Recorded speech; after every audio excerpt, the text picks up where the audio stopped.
Official Bhagyalakshmi blog. আশা কৰোঁ আপোনালোকে ভালে আছে আৰু ময়ো ভালে আছো। তো এতিয়া মানে আমাৰ ইয়াত মছলা তৈয়াৰ হৈ আছে। মছলাখিনি বৰ্তমান ৰেডি হৈ গৈছে। তো ইয়াৰ বস্তু বাহানিবিলাক আমি টমটমত উঠাই লৈছোঁ আৰু এইপিনে কাটি থকা হৈছে পাঠা আৰু খাচী আৰু লগতে এটা ব্ৰইলাৰ 2.5 কেজিজনৰ মানে পিঁয়াজ নহৰু আদা কিবা কিবি বখলিয়াই থকা হৈছে। গাহৰি মাংস লগতে আছে এইটো এটা ডিম লোকেল ডিম দেই। তিয়ঁহ আছে, বিলাহী, জলকীয়া, ধনিয়া পাত গোটেইখিনি আছে বাৰু। আৰু লগত আছে মাছ, এইটো কমলকাট হয়। আৰু এইপিনে বস্তু সকলোখিনি তৈয়াৰ হৈ গৈছে। তেজপাত, পানী দাম, কেৰাহী পাতি থোৱা হৈছে। এইপিনে ভাত বনাই আছে। আমাৰ ৰাইজ ডেকা ল'ৰা যুৱকসকল সকলোৱে মিলি আমি এটা ফূৰ্তি বনভোজ খাইছোঁ। তো বৰ্তমান এতিয়া ৰেডি হৈ আছে, সকলোখিনি হৈ গৈছে। আৰু এইটো বাচমতি চাউল হয়।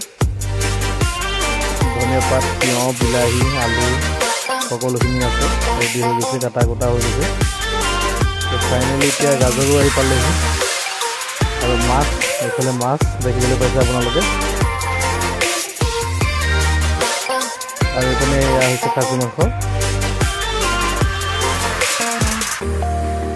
এইপিনে পেটুকাবিলাক আৰু এইবিলাক মানে কি বুলি কয় আৰু তাতো এইপিনে গাহৰি। ধুনীয়া এটা সুন্দৰ প্লেচ আমাৰ একটংকাকী গান্ধী পুখুৰী, জানপাৰ বুলি কওঁ আমি। এইবিলাক এতিয়া বৰ্তমান বনাই থকা হৈছে। ধুনীয়াকৈ মছলা চছলা ৰেডি হৈ গৈছে। তো গোটেইখিনি লগ খাইছোঁ আমি একেলগে। তো আপোনালোকে চাই থাককচোন বাৰু ভিডিঅ'টো শেষলৈকে।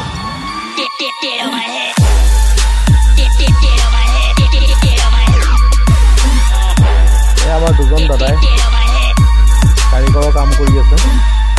খুব ধুনীয়া বনায়, সুন্দৰ বনায়। তো তেখেতলোকক দুইজনকে আমি নিমন্ত্ৰণ কৰি আনিলোঁ বনাবৰ কাৰণে। খুব ধুনীয়া সুন্দৰ বনায় তেখেতলোকে।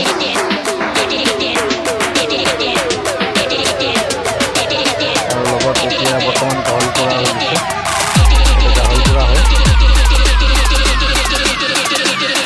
আৰু হৈ গ'ল এতিয়া বৰ্তমান তৈয়াৰ হৈ গ'ল। ভাত খাব হৈ গ'ল।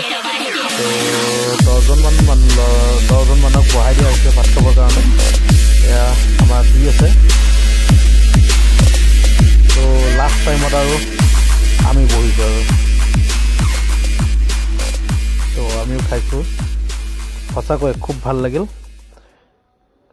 তো গাইজ, আপোনালোকে যদি মোৰ ভিডিঅ'বোৰ চাই ভাল পাইছে, লাইক, কমেণ্ট, শ্বেয়াৰ, ছাবস্ক্ৰাইব কৰিব নাপাহৰিব আৰু লগতে থকা বেল আইকনটো দবাই দিব।